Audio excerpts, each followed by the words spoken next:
Début d'année, oui, disons-le, perturbante. Ça part dans tous les sens, ça a été très chaud d'un point de vue économique. À quoi peut-on s'attendre après les ranges qu'on avait prévus entre Noël et le jour de l'an? Est-ce qu'enfin les cryptos vont sortir de leur léthargie? Avant tout, je vous souhaite une excellente année 2023, pleine de réussite et plein d'objectifs à cocher tout au long de l'année, plein de discipline dans le processus que vous allez mettre en place pour y arriver. L'important, c'est pas d'aller vite et fort, sans comprendre comment reproduire ce qui a fonctionné. L'objectif est d'être régulier. Mais surtout, c'est de commencer, d'essayer, de retomber, de se relever et ne pas lâcher. C'est bon pour le moral. Commençons par une bonne nouvelle sur l'inflation. En zone euro, elle a baissé plus que prévu au mois de décembre. Ça faisait 2 mois qu'elle était supérieure à 10%. On passe à 9,2%. Après un record au mois d'octobre à 10,6%. Mais pas question d'arrêter de relever les taux d'intérêt. Le gouverneur de la Banque centrale française a dit que la Banque centrale européenne devrait continuer à relever ses taux, à résoudre le problème des pressions sous-jacentes des prix, en ajoutant que le resserrement monétaire pourrait prendre fin d'ici cet été, ce qui serait plutôt une bonne nouvelle. La conséquence directe et logique, l'euro baisse face au dollar. Notamment. Parce que même si les taux d'intérêt devraient continuer à augmenter, les bonnes nouvelles au sujet de l'inflation tendent à réduire les pressions sur le resserrement monétaire. L'accélération de la hausse du coût de l'argent diminue, la monnaie unique baisse. À l'inverse d'ailleurs du dollar américain, qui lui a plutôt bien réagi sur une zone clé. Mais pourquoi le dollar américain a tenté de monter ?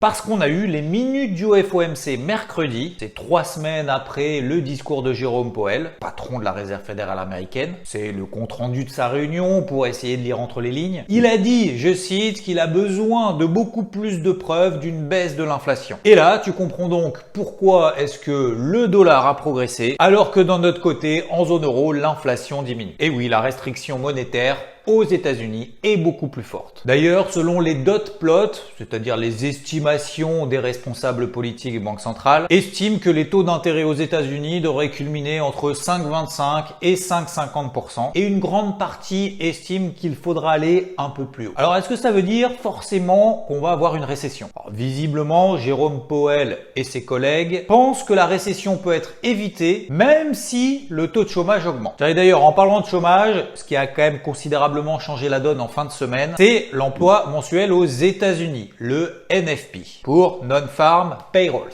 Eh bien, on a eu 223 000 créations d'emplois, on n'en attendait que 200 000. Bonne nouvelle. Le taux de chômage, bonne nouvelle aussi, 3,5%. On l'attendait stable à 3,7%. Mais ce qui nous intéresse, le plus important, c'est la hausse des salaires. Seulement plus 0,3% de hausse de salaire, on attendait plus 0,4%. Ce qui veut dire donc que l'inflation ralentit. D'où vendredi, le contre-pied qu'on a eu sur le dollar, mais aussi la reprise des marchés américains. S'il y a moins de hausse des salaires, moins de restrictions monétaires, le dollar retombe, c'est cool pour les actifs risqués. Mais alors, est-ce que tout pourrait bien se passer? Une inflation qui ralentit? Une économie qui ne dérouille pas? Et que tout va bien dans le meilleur des mondes? Alors la réponse est non, pas du tout. C'est sûr qu'on va prendre cher. C'est sûr que tout le système va s'effondrer. À un moment donné, c'est une évidence absolue. Franchement, faut acheter des pâtes, creuser un bunker, acheter des lingots d'or à mort. Bon, même si on sait pas trop quoi qu'on va en foutre finalement avec nos lingots d'or dans nos bunkers, mais bon, c'est bien la peur. Sinon, raisonnablement, la réponse est oui, c'est possible que tout aille bien dans le meilleur des mondes. Ça s'appelle l'effet boucle d'or. Tout le monde sait ce que c'est. Ah pardon, peut-être parce que je l'ai pas dit en anglais. Goldilocks, ça vous parle normalement. Expliquer quand même en français. Goldilocks Principle, le principe de boucle d'or. Bah, c'est évident. C'est l'histoire de 3 ours et une petite fille qui s'appelle Jocelyne. Non, c'est pas vrai, elle s'appelle Boucle d'Or. C'était une fois dans une petite maison en plein milieu de la forêt. La famille ours, qui était en train de préparer son repas, alla se promener en attendant que leur repas refroidisse. Perso, je suis jamais allé partir en balade en me disant « Ah, c'est trop chaud, je me casse !» Bon bref, admettons. Et Boucle d'Or passe par là et découvre la maison des 3 ours qui est vide. Ah non mais j'en ai rien à foutre, hein, ça va être long. C'est une histoire qui a traversé toutes les cultures pour expliquer la notion de juste quantité. Voilà. En économie, ça veut tout simplement dire qu'on peut avoir une inflation qui baisse avec une économie modérément croissante. Ce qui pourrait être finalement être une bonne nouvelle, comme le fameux « et si » tout se passait bien. C'est tout à fait possible. Bah oui, parce que jusqu'à présent, les marchés, ils ont intégré le pire en se disant oula, stagflation, oh là là. Inflation forte, on va rester tout là-haut, bam. Les taux, ils vont être au taquet, ils vont jamais retomber. Et puis en plus, derrière, on va se taper quoi? Une récession, une économie qui s'effondre. Finalement, les chiffres qu'on a eu cette semaine, finalement, sont pas si dégueux que ça. Comme quoi, faut pas être toujours pessimiste dans la vie. Tesla a fait couler beaucoup d'encre, elle a été divisée par 4. Aujourd'hui, l'action vaut 100 $. Et oui, le fantasque Elon Musk fait parler de lui. Il porte probablement un peu trop d'attention à son nouveau jouet Twitter plutôt que d'essayer de relancer les ventes de ses voitures. Il baisse quand même les prix en Corée du Sud et en Chine pour essayer de rebooster les ventes. Apple est pénalisé par l'Asie. Problème d'assemblage d'iPhone, notamment en Chine, à cause du Covid. Parce que là-bas, il y a toujours le Covid. Alors que chez nous, oui, il y a toujours le Covid en fait. Bon, c'est juste que ils ont serré les boulons un peu fort quand même. Et donc dans son usine de Chengzhou, ses prévisions de revenus ont baissé, sachant que les périodes de fin d'année, généralement, c'est là où ça booste à fond. Bénéfice net en recul de 8%, enfin, c'est ce qui est estimé du coup. Apple aurait même demandé à ses fournisseurs de réduire leur approvisionnement pour les composants des AirPods et des montres. Amazon, sinon, rappelle, licencie quand même 18 000 personnes. C'est 6% des effectifs de l'entreprise. Salesforce licencie 10% de ses effectifs. Meta, Amazon, Twitter et même Snap, au total, ils ont licencié en 2022 quasiment 100 000 personnes. Raison, c'est assez simple, ralentissement économique et la pression des actionnaires. Alors, on va quand même se calmer, toutes les nouvelles ne sont pas bonnes, mais il y a quand même les grosses pondérations des indices américains qui empêchent les indices pour le moment de monter. Pour le Dow Jones, c'est la faute de United Health, c'est le premier fournisseur de produits et de services pour la santé et l'action pèse quand même 11% de l'indice. Alors qu'au Nasdaq,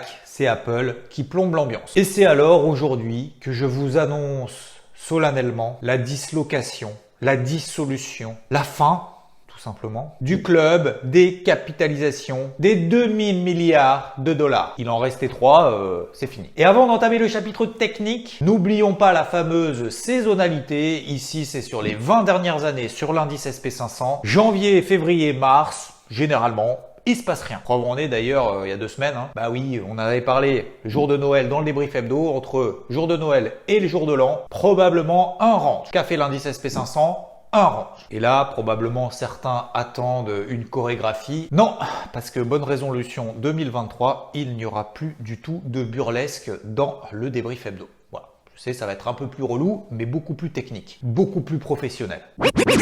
Après un marché américain fermé lundi, parce qu'ils étaient en train de finir la dinde, on a fait simple, on a continué à travailler les ranges. Non, mais en fait, on s'en tape des commentaires négatifs des gens. DJ, on n'a pas un DJ sur la place là? On fait un truc un peu soft, quoi. Pas beaucoup de monde, la musique pas forte. Ah mais c'est moi? Ok, bon, je vais faire le DJ, j'arrive.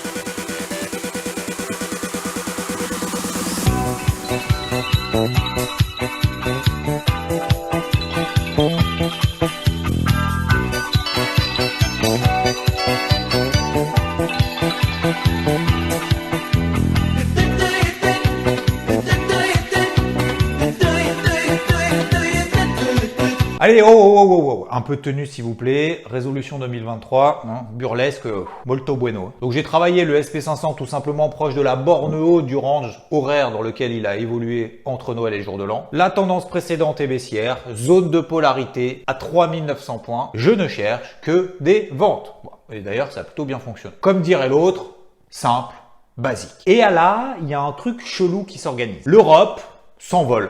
Je sais pas, ils ont décidé de s'envoler comme ça tout seul. Le CAC dépasse les 6800 points, pareil pour le DAX. Et les indices US, pendant ce temps-là, et c'est là que c'est perturbant. Acheter des grosses zones de résistance daily qu'on a au-dessus de la tête, qu'on avait travaillé à la vente il y a un mois et qui avait très bien fonctionné sur les indices européens. Continuer à vendre les indices américains malgré tout, alors que le dollar américain, on l'a vu, hein, il fait n'importe quoi. Oui, même s'il est sur une grosse zone support, d'ailleurs, qu'on a payé il y a 2 semaines plus tôt, au travers d'une vente sur l'euro-dollar qui tenait, et qui tient d'ailleurs encore toujours cette zone de résistance sur les 1,07, et d'un taux américain qui stagne autour des 3,70%. La question mérite de se poser. Alors, deuxième partie de semaine, on a essayé de faire simple. Travailler en intraday à l'achat les indices européens, c'était pas simple, parce que c'était les indices les plus forts. Et donc on a switché de la casquette rouge, vente intraday des indices américains, à bleu entre les deux, il y a une petite période de perturbation, à une casquette verte sur les indices américains, en estimant qu'il allait y avoir un rattrapage des US par rapport à l'Europe, ce qui était somme toute pas donné. On a d'ailleurs également payé au passage l'indice Nikkei au Japon, qui est donc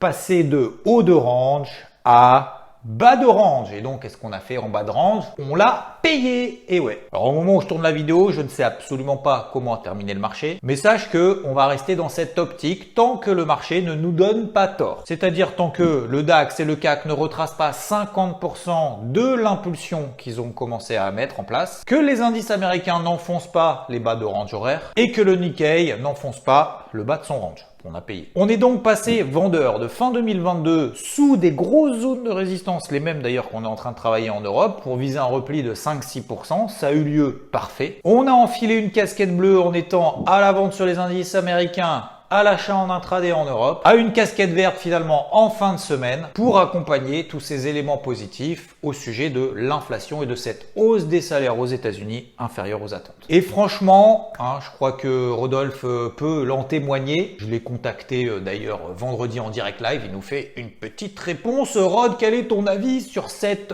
séance, sur cette semaine? Ouais, c'était vraiment chaud, entre guillemets, j'en ai chié vraiment cette semaine, j'ai vraiment galéré. Pourquoi? Tout simplement parce qu'en fait, les indices européens sont partis sur les chapeaux de roue suite à une inflation européenne un peu meilleure qu'attendue et j'ai loupé un peu le départ et j'ai couru après un peu toute la semaine et du coup, hier, je me suis réfugié un peu sur les US où je me disais, bon, j'ai effectué une sorte d'arbitrage, chose que je déteste faire. La preuve, ça m'a pas porté chance hier, vu que j'ai dû invalider mon plan d'hier, prendre une perte pour ma part et pour tout le monde. C'est jamais simple quand on est suivi par autant de gens. Et aujourd'hui, la statistique est tombée, la statistique américaine, la première, il y en a d'autres la semaine prochaine, mais concernant l'inflation, notamment les salaires, meilleur un peu moins rapide que prévu également. Et du coup, les indices américains ont décidé d'embrayer le pas. Et donc, il a fallu que je me réadapte. Et vraiment, en termes de psycho, tu me connais, j'ai l'habitude de ces marchés-là, j'ai l'habitude de reverse ma casquette souvent.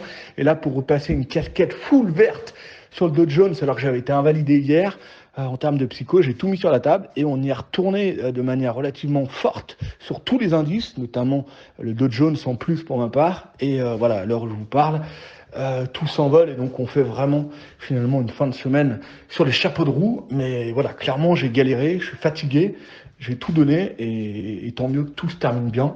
Et en tout cas, il va falloir être prudent pour ce début d'année que beaucoup voyaient négatif. Pour l'instant, tout part sur les chapeaux de roue. Toute la difficulté, parce que c'est toujours facile de dire après coup ce qu'il aurait fallu faire, mais quand tu es dans l'action, quand ça fait nimp comme en ce début d'année et que ça part dans tous les sens, ce que j'appelle en fait les planètes qui ne sont pas alignées, la psycho est quand même mise à rude épreuve.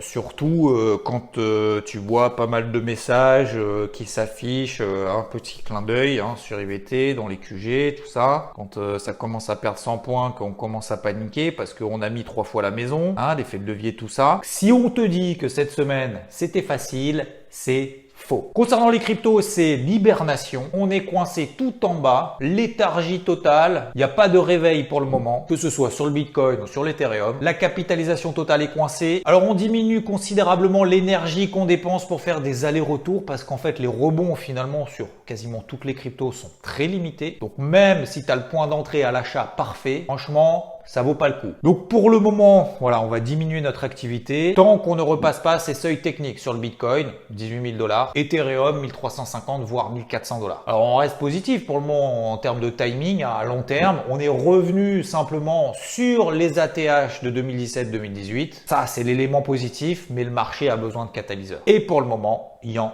a pas. Alors c'est pour ça aujourd'hui que le point crypto, je le fais très simple. Semaine prochaine, nous avons quand même les publications de résultats qui commencent aux États-Unis avec les banques. Jeudi prochain, 14h30, à bien noter, inflation aux États-Unis. Ce chiffre qui devra confirmer le ralentissement de l'inflation qu'on a eu cette semaine. Peut-être d'ailleurs que les marchés américains attendent ça pour décanter la situation. C'est pas fini avant de partir.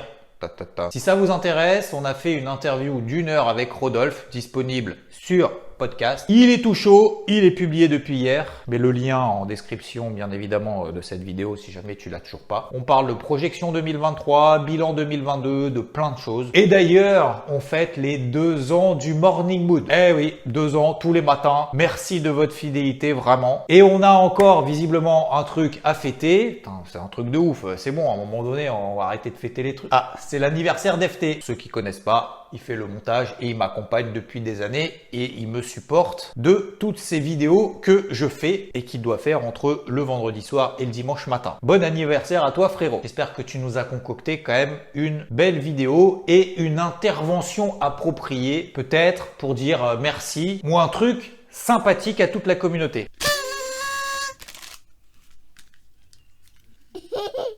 On n'oublie pas bien évidemment le réflexe du like en 2023, on lâche pas l'affaire.